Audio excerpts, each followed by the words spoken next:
সেই জিয়াকে নিয়ে, জিয়াবাদকে নিয়ে দয়া করে কোনো কটূক্তি না করাই ভালো। আমাদের অত্যন্ত তরুণ রাজনীতিবিদ, নাগরিক কমিটি, সালাম, শোনো, নাগরিক কমিটির পাটোয়ারি সাহেব আমার খুব প্রিয় ভাজন লোক। রাজনীতিতে আমি অত্যন্ত সম্মান করি থাকি। উনি যে কথাটুকু বলেছেন, জিয়াবাদ আর মুজিববাদ চলবে না। প্রিয় বন্ধুগণ, যে জিয়া বাংলাদেশে গণতন্ত্র ফেরত দিয়েছে, যে জিয়া বাংলাদেশের স্বাধীনতা ঘোষণা করেছে, যমুনা ইলেকট্রনিক্সের সুপার এক্সচেঞ্জ অফারে একের ভিতর 3 পুরনো বদলে নতুন নিন যমুনা ইলেকট্রনিক্স। যে জিয়া মুসলিম দরবারে বাংলাদেশকে পরিচিতি লাভ করেছে, যে জিয়া সার গঠন করেছে, যে জিয়া খাল খনন করে মানুষকে সেচের ব্যবস্থা করে দিয়েছে, যে জিয়া বাংলাদেশের আর্থসামাজিক অবস্থা ফিরিয়ে নেওয়ার জন্য সকল দলের নেতাদেরকে নিয়ে একটা ঐক্য গড়ে দেশ পরিচালনা করেছেন, সেই জিয়াকে নিয়ে, জিয়াবাদকে নিয়ে দয়া করে কোনো কটূক্তি না করাই ভালো। আরেকজন আবুল হাসনাত আমার অত্যন্ত প্রিয় ভাজন ছাত্র নেতা। আমরা আপনাদেরকে স্নেহ করি, সম্মান করি। স্বাধীনতা যুদ্ধে আমরাও যখন 24 বছর বয়স ছিলাম, আপনিও এখন আমাদের চেয়ে অনেক কম বয়স, আপনিও আমাদের মতো 70-80 হবেন। তখন আপনার ব্যাপারে যদি এই কথা বলা হয়, আপনি জীবিত থাকলে তখন আপনারও মনোকষ্ট হবে।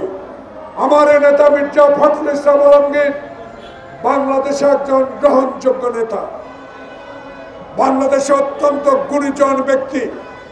এমন কথা উনি রাজনীতিতে বলেন না কোন দলের কোন মতের আত্মসম্মান হানি হয়। সেই মির্জা ফখরুলকে অসুস্থ অবস্থায় শেখ হাসিনা কয়েকবার কারাগারে পাঠিয়েছে। আপনি বলেছেন বিএনপির নেতারা নাকি আওয়ামী লীগকে পুনর্বাসিত করার চেষ্টা করছে। প্রিয় বন্ধুগণ, আমরা স্পষ্ট করে বলে দিতে চাই, বাংলাদেশের এই আন্দোলন, এই হাসিনার পতন শুধু জুলাই আগস্টের মধ্যেই সীমাবদ্ধ ছিল না। যে আন্দোলনের মধ্যে দিয়ে 16 বছর আগে আমরা বাংলাদেশের সকল মানুষকে নিয়ে, সকল গণতান্ত্রিক দলকে নিয়ে শেখ হাসিনার স্বৈরাচারের বিরুদ্ধে আমরা কঠোর আন্দোলন করেছি, জেল জুলুম, আমরা অন্যায় অত্যাচার সব সহ্য করেছি। রাতে আমাদের ঘুম হারাম ছিল, আমরা কবরস্থানে ঘুমিয়েছি, আমরা হাঁটু পানিতে দাঁড়িয়ে রাত পার করেছি। আমাদের মামলা, হাজার হাজার মামলা, 40 লক্ষ আমাদের বিএনপি নেতা কর্মীর বিরুদ্ধে মামলা।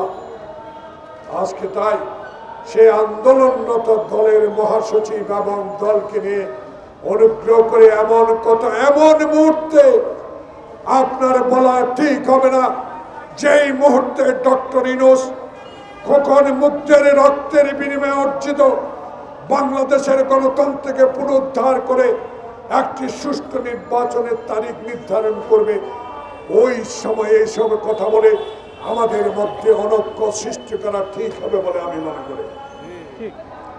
তাই আমরা অনুরোধ জানাবো, দল করেন, মাঠে ঘাটে যান, মানুষের কথা বলেন, অন্যায়ের বিরুদ্ধে রুখে দাঁড়ান, কিন্তু দয়া করে একটা প্রাচীন কবির দলের প্রতি এমন ইঙ্গিত করা ঠিক হবে না।